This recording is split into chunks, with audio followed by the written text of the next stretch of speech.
وہ پاکیزہ عمل ہے کہ اگر امتی اپنے نبی کی محبت میں، نبی کے پیار میں، نبی کی عقیدت میں کرے، منائے، شرکت کرے، اللہ اسے دنیا قبر و آخرت میں برکتیں عطا کرتا ہے، یہاں تک کہ اگر نبی کے میلاد کی نیت کرے، خالی میلاد سجایا نہیں، خالی نیت کی ہے، تو اللہ اس نیت کی بھی برکتیں اسے دنیا میں عطا فرماتا ہے۔ اس بات کو اس روایت سے سمجھیے۔ خلیفہ عبد الملک بن مروان، ایک بادشاہ گزرا ہے جس کے ظلم و ستم سے لوگ پریشان تھے، مشہور و معروف بادشاہ تھا۔ ایک نوجوان اپنے گھر سے چلا، گھوڑا لیا، اس پہ سوار ہوا اور جنگل کی طرف لکڑیاں کاٹنے گیا۔ جب یہ نوجوان شام کو واپس آیا تو خلیفہ عبد الملک بن مروان جو انتقام میں اول نمبر پہ تھا، اور اس کی دہشت، اس کا رعب، اس کا دبدبا، اس کا خوف لوگوں پر ایسا ہوتا تھا کہ لوگ اس کے دربار میں حاضر ہونے سے بھی کانپتے تھے۔ اب یہ نوجوان کہتا ہے کہ میں جنگل میں گیا اور لکڑیاں کاٹی، شام کو واپس آیا تو گھوڑے پر سوار تھا، تو جیسے میں اپنے شہر پہنچا تو خلیفہ عبد الملک بن مروان کا بیٹا 5 سال جس کی عمر تھی، وہ گلی میں کھیل رہا تھا۔ میرا گھوڑا بدکا، میرے گھوڑے کا پاؤں کسی سوراخ میں پھنسا تو میں گرا، گھوڑا بدکا تو گھوڑا بھاگا اور بھاگتے ہوئے خلیفہ عبد الملک بن مروان کے بیٹے کو کچل دیا۔ مجھے پتا چلا کہ خلیفہ عبد الملک بن مروان کا بیٹا انتقال کر گیا۔ کس کی وجہ سے؟ میری وجہ سے۔ میں اپنے گھر گیا اور میں نے سوچا کہ آج تو موت آئی پکی، کہ ظاہر ہے خلیفہ کا بیٹا ہے، زمانے کے حکمران کا بیٹا ہے، چھوٹے سے معمولی سے بندے کو مار دو تو وہ اس پر کتنے قتل کر دیتا ہے، وہ تو حاکم وقت ہے، وہ ویسے ہی پہلے مشہور ہے۔ تو کہا، خلیفہ کو پتا چلا تو بیٹے کو غسل دیا، کفن پہنوایا، نماز جنازہ پڑھی، تدفین کی۔ شام کو جب فارغ ہوا تو اپنے نوکر چاکر بلائے، پولیس بلائی، کہا جاؤ اسے گرفتار کر کے لاؤ۔ خلیفہ کے گارڈ گئے، نوجوان کے گھر پہ دستک دی، اس کی بوڑھی ماں نکلی، کہا تمہارے بیٹے کو خلیفہ بلا رہا ہے۔ کیوں؟ کہا تمہارے بیٹے نے اس کے بیٹے کو قتل کیا ہے، اس کا گھوڑا بدکا ہے، بچے کو کچل دیا ہے، بچے کا انتقال ہو گیا، خلیفہ انتقام کی آگ میں چل رہا ہے۔ کہا اس نوجوان کو لاؤ، بس اسے جب تک قتل نہیں کرو گے مجھے چین نہیں آئے گا۔ ماما ہوتی ہے، ماں نے کہا چلو آج رات مجھے مہلت دے دو، آج رات میرے بیٹے کو چھوڑ دو، میرے بیٹے کو اجازت دے دو، یہ رات کو عبادت کرے گا، توبہ کرے گا، استغفار کرے گا، معافی مانگے گا اللہ کی بارگاہ سے، اور صبح میرا بیٹا دربار میں حاضر ہوگا، یہ کہیں نہیں بھاگے گا، اس کی ذمہ داری میں لیتی ہوں۔ وہ لوگ چلے گئے، خلیفہ کو جا کے اطلاع دی، خلیفہ نے کہا چلو کل دربار لگے گا، اعلان ہو گیا جی کل فلاں وقت میں دربار لگے گا۔ اب سارے شہر کے لوگ جمع ہو گئے، جلاد کو بلایا گیا اور خلیفہ اپنے عبد الملک بن مروان اپنے تخت پر بیٹھا ہے اور جلاد حاضر ہے۔ اب یہ نوجوان آئے گا اور اس کی گردن دھڑ سے جدا کر دی جائے گی۔ ادھر یہ نوجوان ساری رات اللہ کی عبادت میں لگا رہا۔ ہمارا حال بھی یہی ہے، ویسے نماز، روزہ، تلاوت قرآن، حج، زکوٰۃ، صدقہ، خیرات، یعنی خوشی میں، صحت میں پرواہ نہیں ہوتی، وہ جب بیماری آئے، مصیبت آئے، پریشانی آئے تو پھر رب یاد آتا ہے۔ کہ ساری فیملی سو رہی ہوتی ہے مگر ہم جاگ رہے ہوتے ہیں، کیوں جی؟ ہمیں نیند نہیں آ رہی، تکلیف ہو رہی ہے، کرا رہا ہے، اب اللہ یاد آئے گا، اب لفظ اللہ بھی کہے گا نا تو رو پڑے گا۔ جس خدا کی ساری زندگی عبادت نہیں کی، بیماری میں وہ خدا یاد آئے تو اسے پکارتے ہوئے بھی انسان تڑپتا ہے۔ جس نبی کی ساری زندگی نافرمانی کی، نبی یاد نہیں آیا، لیکن مشکل میں، پریشانی میں، تکلیف میں، مصیبت میں جب یہی امتی نبی کو پکارتا ہے تو پھر رو رو کر دل سے نبی کی بارگاہ میں فریاد پیش کر رہا ہوگا۔ ساری رات نوجوان کہتا ہے مجھے نیند نہیں آئی. کیوں؟ مجھے پتا تھا صبح موت ہے. میں غریب ہوں، سوائے ماں کے کوئی نہیں ہے، میرا سہارا نہیں ہے، میری سفارش کون کرے گا، میرے پاس مال نہیں ہے، اور خلیفہ وقت کے بیٹے کو مارا ہے، تو اب اس کا بدلہ تو جان دے کر ہی ادا ہوگا. تو جانتا تھا صبح موت ہے، ساری رات عبادت کی. المختصر، صبح سورج طلوع ہوا، خلیفہ کے لوگ پہنچے، انہوں نے اسے گرفتار کیا اور بادشاہ کے دربار میں حاضر ہوا. عوام کا جمع غفیر ہے، بادشاہ تخت پر ہے، جلاد موجود ہے. اب اس نوجوان کا سر دھڑ سے جدا کیا جائے گا.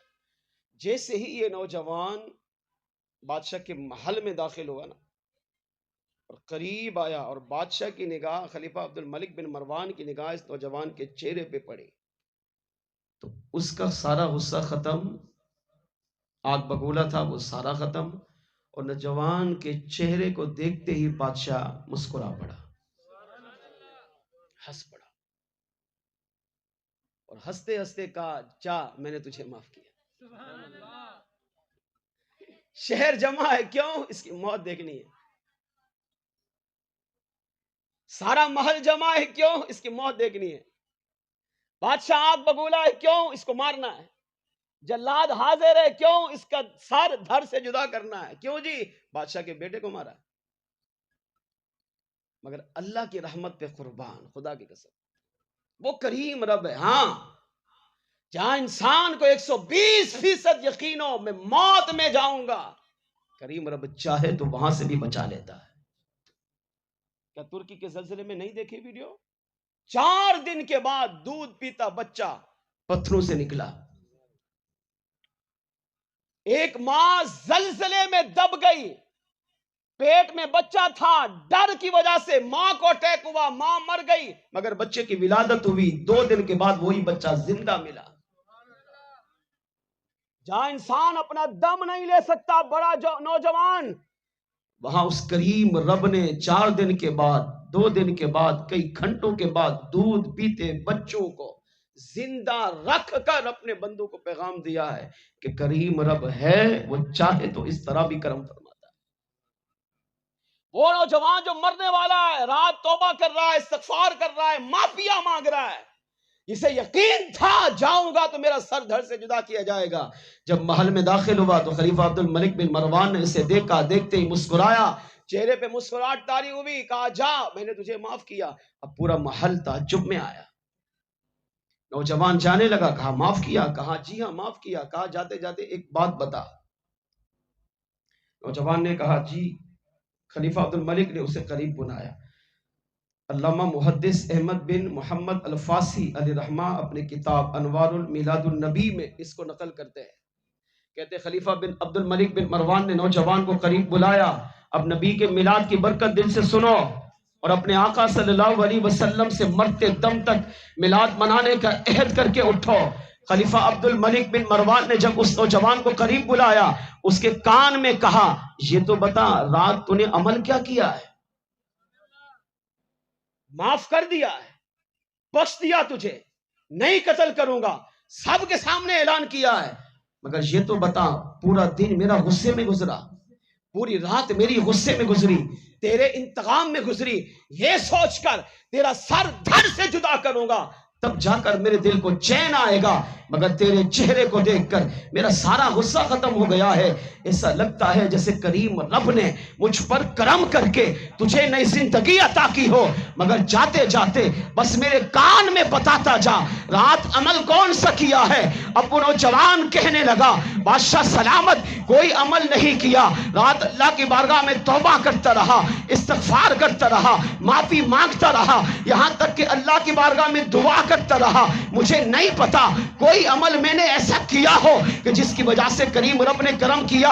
خلیفہ عبد الملک بن مروان نے کہا نہیں ہو سکتا، کوئی نیکی ایسی کی ہے جو اللہ کو تجھے تیری نیکی پسند آئی ہے، اللہ نے اسے قبول کر لیا ہے، میرے غصے کے انتقام کی آگ کو اللہ نے رحمت میں بدل دیا ہے، بتا تو صحیح. جب نوجوان نے اپنے ذہن میں زور ڈالا تو نوجوان کہتا ہے ہاں ہاں رات ایک عمل کیا تھا، دعا کرتے کرتے کعبۃ اللہ سے ہٹ کر مدینے کی طرف رخ کر کے حضور کی بارگاہ میں عرض کیا یا رسول اللہ میں ساری زندگی آپ کا میلاد نہیں مناتا تھا, آپ کے میلاد کو برا بلا کہتا تھا. یا رسول اللہ میں نے گناہوں میں زندگی گزاری, آپ کی بارگاہ میں اب توبہ کر رہا ہوں, اللہ سے معافی مانگ رہا ہوں. یا رسول اللہ اگر آپ اللہ کی بارگاہ میں میری سفارش کر دیں, میری جان مجھے بخشوا دیں, مجھے عطا کر دیں, نئی زندگی عطا کر دیں. یا رسول اللہ آپ سے وعدہ کرتا ہوں اپنی ساری زندگی آپ کے میلاد میں, آپ کے ذکر میں, محفل میں سجاتا رہوں گا, ساری زندگی گزارتا رہوں گا, اور ساری زندگی آپ کی محبت و عقیدت میں گزار کر اپنے کریم رب کی بارگاہ میں سجدہ ریز ہو کر شکر گزاری کرتا رہوں گا.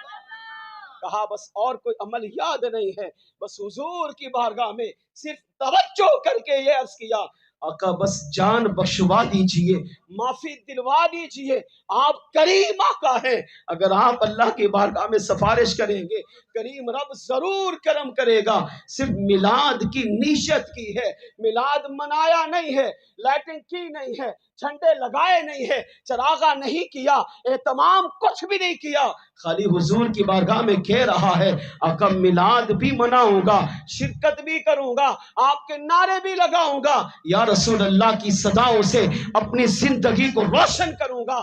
ہو سکتا ہے اللہ کریم کو میری یہ ادا, نبی کو پکارنا, نبی کے میلاد کی نیت کرنا, میلاد سے محبت و تعظیم کا اظہار کرنا اللہ کو اتنا پسند آیا ہو کہ اللہ کریم نے اس کی برکت سے آپ کے غصے کی انتقام کو بجھا کر شفقت میں بدل دیا, اور اللہ کریم نے حضور کے میلاد کے صدقے مجھے نئی زندگی عطا فرما دی.